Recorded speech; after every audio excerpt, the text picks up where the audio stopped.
Hello everyone, welcome back to my channel. My name is Lovett. So today I'm going to be making a tutorial on how I cut this beautiful collar and how I make it and how I attach this selvage to it and how I make it stand so well like this. One thing about this collar that I like so much is the fact that you don't have to have a lot of fabric to make it. It doesn't consume fabric at all, and it is very easy to make. Within few minutes you're done with it already. So if this is something you're interested in knowing how to do, keep watching this tutorial.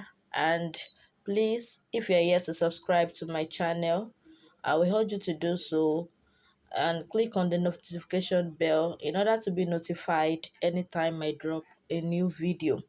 And if you are a returning subscriber, I welcome you. So let's get started.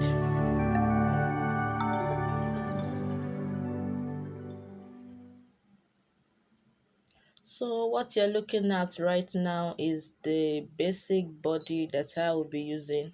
I'm making this for a little girl of not up to 2 years old, so that is the reason why it's looking so small like this. But this is a perfect basic body of a baby girl. And as you can see, I've already attached the shoulder slope of the front and the back together. I've joined it together and I've lined it already. So you can see the neckline, I did not pipe the neckline in. I just placed the machine on it just like that. And the reason being that I will be attaching the collar to the neck, so that's the reason why I did not pipe it in. So the next thing I'm going to be doing is that I'm going to measure around what I have on the neckline. So I'm going to measure it round, but I'm going to leave out the zip allowance because you don't want your collar to enter into your zip. So you're going to leave out the zip allowance and you're going to measure around what you have. So after leaving out the zip allowance of 1 inch, because I'm making it for a little girl, so after leaving out the zip allowance of 1 inch, I measure out what I have round, and I left out the zip allowance of the other side as well. So for the neckline, I have 12 inches. After measuring it around, I have 12 inches. So don't forget, I've joined the shoulder line together. You will join the shoulder line of the front and the back together before you measure it round. So after measuring it round, leaving the zip allowance out, I have 12 inches. So the next thing I'm going to be doing is that I'm going to divide the 12 inches into two. So 12 divided by 2, that is 6 inches, because the collar is going to be in two pieces, one for one side from the zip just from the zip allowance of one side to the center front, then from the center front to the other side. So that is 6 inches. So the next thing I'm going to be doing is that I'm going to be folding my fabric into two, because I want to cut out the collar now with the round neck, the neckline measurements that I have already. So I folded 4 inches. So because for the 6 inches that I measured that I'm going to be using for one side, I divided the 6 inches by 2 again. That is 3 inches, because I'm going to fold it. You can see I'm folding it. So 3 inches plus 1 inch sewing allowance, that is 4 inches. So I folded 4 inches here. And the next thing I'm going to be doing is that for how wide I want it to be, I'm going to be using 3 inches. 3 inches, because I'm making this for a little girl, so I'm using 3 inches including the sewing allowance. So I measured out the 3 inches, So the next thing is that from the tip here, I'm going to be going in with ½ inch because I want to create a little cuff at the neckline. So I went in by ½ inch and I'm going to join it to the edge like this.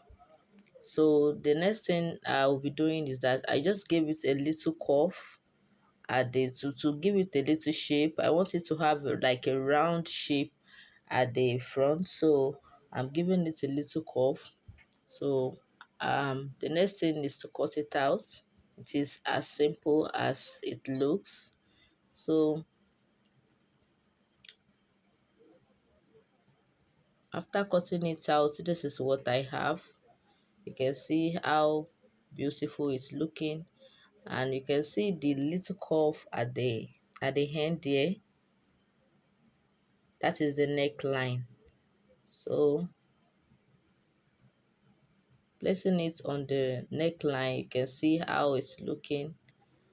um so the next thing I'm going to be doing is that I'm going to be cutting this in 4 pieces, because I'm going to be using two for one side and the other two for the other side. I'm going to be using the same fabric to line it. So I've done that, and this is what I have. I ironed a little soft stay on it because the fabric is somehow looking soft, and I want it be to be strong. I want it to stand well. So you can add a little bit of soft stay to it if you want. So the two parts is going to be for one side, and the other two parts is going to be for the second side. So the next thing now is that I'm going to be attaching the selvage to it. I'm going to make sure that my selvage is facing inward. So after sewing, it's going to turn outside. So before sewing it, make sure it is facing inward. Not, then after sewing it, after turning it around, it's going to face outward. So to make it easier for you, you can just take it to your machine. Then you're going to sew it down round before placing the other one that you're going to be using to line it on top of it. So you can just take it to your machine and sew it round first. Then you will place the one you want to use as lining. You're going to place it on top of it. So I'll do that and show you. So this is what I have after I've join it together, both the lining and the main fabric, and the selvage too is there, and I gave it a good pressing. So this is what I have. So the next thing now is that I'm going to join it to my basic body like this, the neckline.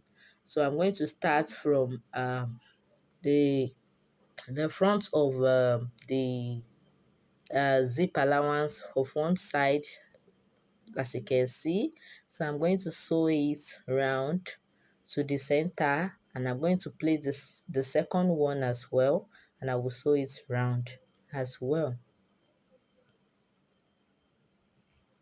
So this is what I have after sewing it around. You can see the color is looking so beautiful already, and it's standing so well already. So the next thing I'm going to do, you can see the edge is looking so rough. So what I'm going to do is that I'm going to tape it in with bias. So I'm just going to place my bias on the front side. I'm going to place my bias on the front side, and I'm going to pipe it in on the other side. So, and that is all. My collar is already looking so beautiful and so standing already. So if this tutorial has been useful, please give me a thumbs up and subscribe to my channel. Thank you so much. God bless you. Bye.